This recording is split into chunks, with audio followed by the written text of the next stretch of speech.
Marc Aurèle, grande figure du stoïcisme, nous rappelait un jour, « Regarde en toi, la source du bien y est et elle ne s'épuisera jamais. » Si tu continues de chercher, le stoïcisme, riche en enseignements, a guidé et continue de guider de nombreuses personnes à travers les épreuves de la vie. Bien sûr, certains de ces enseignements sont très célèbres, mais d'autres, tout aussi profonds et transformateurs, restent dans l'ombre, attendant d'être mis en lumière. Aujourd'hui, partons ensemble à la découverte de ces pépites moins connues du stoïcisme, ces leçons précieuses qui promettent sagesse et clairvoyance. Embarquez avec moi à la recherche de ces joyaux cachés et voyons ensemble comment ils peuvent enrichir nos vies d'aujourd'hui. Avant de plonger dans le sujet, je vous serais reconnaissant si vous pouviez aimer cette vidéo. Et n'oubliez pas de vous abonner et d'activer les notifications pour ne rater aucune de nos explorations. Leçon numéro 1, l'art de l'okhéosis. Le stoïcisme nous donne beaucoup de conseils et de sagesse. Aujourd'hui, parlons de quelque chose que tout le monde ne connaît pas bien, l'okhéosis. Même si le mot semble difficile, l'idée est simple et concerne tout le monde. L'okhéosis vient d'un vieux mot qui parle de se sentir chez soi ou proche de quelque chose. C'est comme notre envie naturelle de prendre soin de nous, mais cette envie, on la ressent aussi pour les autres. C'est comme un lien entre l'amour qu'on se donne à soi-même et l'amour qu'on donne aux autres. Imaginez-vous au milieu de plusieurs cercles. Le cercle tout près de vous, c'est votre famille. Plus les cercles sont grands, plus ils incluent de gens, vos amis, les gens de votre ville, et puis tous les êtres humains. Ce dessin vient d'un sage stoïcien appelé Héraclès, et il nous montre comment nous sommes tous connectés. Marc Aurèle, un sage de l'histoire, a dit un jour, « Si ça ne fait pas de bien à la ruche, ça ne fait pas de bien à l'abeille. » C'est comme dire que si ça ne va pas pour tout le monde, ça ne va pas pour nous non plus. Tout ce qu'on fait, tout ce qu'on dit, ça a un effet sur les autres. Comment mettre ça en pratique? Imaginons qu'on se dispute avec quelqu'un. L'okhéosis, c'est essayer de comprendre ce que l'autre ressent, pas pour dire qu'il a raison, mais pour vraiment essayer de le comprendre. C'est un peu comme construire un pont entre nous et lui. Au quotidien, on peut montrer qu'on pense aux autres, aider quelqu'un, aller à des événements dans notre ville, ou même juste offrir un sourire. Même si ça paraît petit, ça compte beaucoup. Le soir, avant de dormir, on peut penser à notre journée. Est-ce qu'on a été gentil avec les autres? Est-ce qu'on a aidé à rendre le monde meilleur? C'est bon de se poser ces questions. L'okhéosis, c'est plus que penser à soi, c'est se souvenir qu'on fait tous partie de la même histoire. Quand on pense comme ça, on rend notre vie plus riche et on rend le monde meilleur pour tout le monde. Leçon numéro 2, l'importance de l'ascésie. On parle souvent du stoïcisme, mais il y a un concept moins connu, l'ascésie.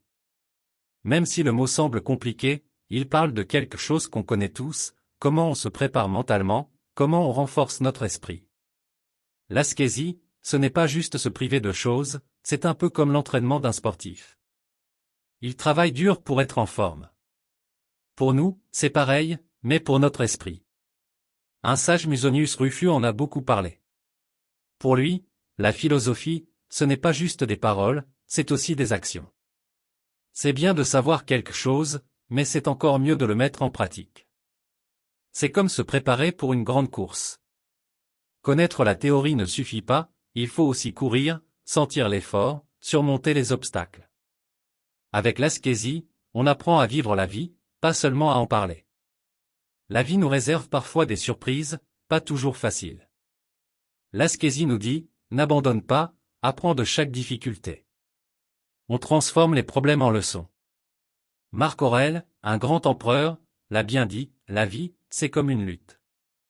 On ne sait pas toujours ce qui nous attend, mais on doit toujours être prêt. L'ascésie nous encourage à affronter ces défis, à nous adapter, et à émerger plus résilients. Comment intégrer réellement cette compréhension dans la vie quotidienne? Il s'agit d'un engagement proactif. Lorsque la vie vous présente un obstacle, au lieu de reculer, demandez-vous ce que cela peut vous apprendre. Chaque défi devient une opportunité de croissance, un moment pour affiner l'esprit et l'âme. En embrassant l'ascésie, nous découvrons une pratique stoïcienne qui nous fortifie contre les tempêtes de la vie. C'est un appel à l'action, une invitation à transformer la connaissance passive en sagesse active. En valorisant l'ascésie, nous traçons un chemin non seulement pour naviguer à travers les défis, mais aussi pour une véritable évolution personnelle et une illumination. Leçon numéro 3. Leçon numéro 3, voir plus grand avec la perspective cosmique. Les stoïciens avaient une façon spéciale de voir les choses. Ils aimaient penser à l'énormité de l'univers pour mieux comprendre leur place dedans. C'est ce qu'on appelle la perspective cosmique. L'idée, c'est un peu comme si on se mettait en haut d'une montagne pour mieux voir tout ce qui nous entoure. En faisant ça, nos soucis du quotidien semblent plus petits. Essayez d'imaginer l'espace, les étoiles, toutes ces galaxies. La Terre, c'est juste un petit point parmi tout ça, et notre vie avec ses hauts et ses bas, c'est un instant très court à l'échelle de l'univers. Comme disait Marc Aurèle, un empereur philosophe, si on regarde l'univers comme un grand tout est lié et tout à sa place. Au début, ça peut donner le vertige. On se dit, est-ce que ce que je fais compte vraiment? Mais en fait, cette perspective n'est pas là pour nous décourager. Au contraire, elle nous rappelle qu'on a une place spéciale dans ce grand tout. Chaque moment compte, chaque décision est importante. Même si on fait face à un problème, cette façon de voir les choses nous aide à prendre du recul. Ça permet de réfléchir plus calmement et de mieux choisir notre chemin. Alors comment fait-on pour toujours garder cette perspective en tête? On peut prendre le temps de regarder les étoiles de temps en temps, de méditer, ou juste de réfléchir un moment à tout ce qui nous entoure. Ces petits moments nous aident à rester connectés à ce grand tout. Cette leçon stoïcienne, c'est un peu comme une boussole pour nous guider. Elle nous rappelle qu'on est une petite partie d'un immense puzzle, mais qu'on a notre rôle à jouer. Ça nous aide à avancer sereinement et à profiter de chaque instant. Leçon numéro 4, le rôle du destin dans la croissance personnelle. Parmi les innombrables enseignements du stoïcisme, il y a une perspective sur le destin qui offre à la fois réconfort et autonomisation. Alors que de nombreuses philosophies luttent avec le concept du destin, le stoïcisme présente une vision unique. Il ne s'agit pas seulement d'accepter le destin, mais de l'utiliser comme un catalyseur de la croissance personnelle. Les stoïciens croyaient que bien que nous n'ayons pas le contrôle sur les événements qui nous arrivent, nous avons un contrôle absolu sur notre façon d'y répondre. Dans ce contexte, le destin n'est pas un chemin prédéterminé que nous sommes forcés de suivre, mais plutôt une série d'événements qui offrent des leçons, des défis et des opportunités. Épicure, l'un des philosophes stoïciens les plus en vue, a un jour déclaré « Ne demande pas que les choses se passent comme tu le souhaites, mais souhaite qu'elles se passent comme elles se passent, et tu te porteras bien. » Il ne s'agit pas simplement d'acceptation passive, mais plutôt d'une invitation à s'aligner avec l'ordre naturel des choses, à trouver l'harmonie même dans le chaos. Pensez à ces moments de la vie où les choses ne se sont pas déroulées comme prévu. Peut-être une opportunité manquée, un défi inattendu, ou un coup du destin que vous n'aviez pas vu venir. Alors que la réaction initiale pourrait être la déception ou la frustration, l'approche stoïcienne vous encouragerait à vous demander « Que puis-je apprendre de cela ?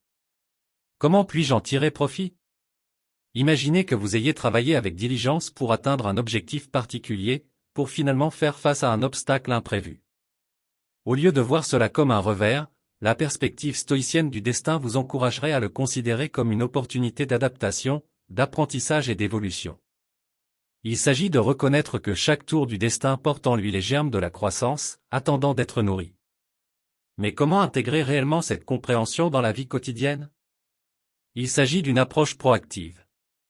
Lorsque la vie vous présente un obstacle inattendu, au lieu de résister ou de vous lamenter, cherchez les leçons cachées.